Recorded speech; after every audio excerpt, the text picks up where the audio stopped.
These recent incidents, both here and across the nation, have many parents wondering what protocols are in place for students when schools are put on lockdown. Team 12's William Pitts has more on how one school acted during Friday's lockdown and what the state superintendent Tom Horn says about procedures across Arizona.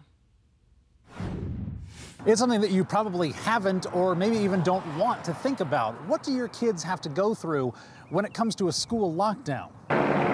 An officer shot a suspect on the loose.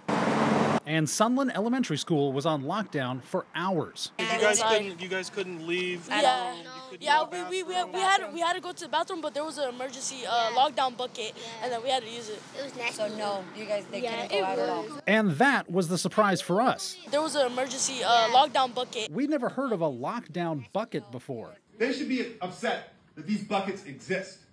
That we're at a point where we need these buckets. Teacher Ryan Price became TikTok famous in February, showing off the bucket in his classroom at a charter school in California. People really don't know why we have these buckets in the classroom.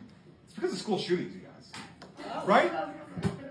And I hate to just say it bluntly like that, but when I first started teaching, we didn't have these buckets in the classroom, but now every classroom has a bucket like this in there. The Roosevelt School District confirms they're real and in use. Buckets for kids to use as a bathroom when they're in lockdown for hours.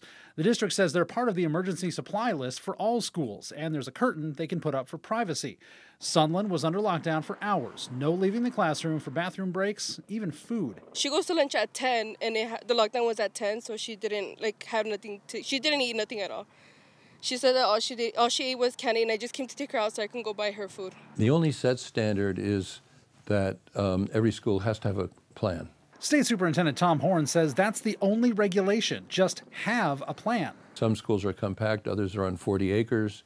You have elementary schools, you have high schools, so you can't have a set plan for everybody. And in a lockdown, it's safest behind locked doors, not in the halls. If we end up in a situation where any of you have to use this bucket, it's going to be a blessing. You know why? Because it means you're alive. William Pitts, 12 News.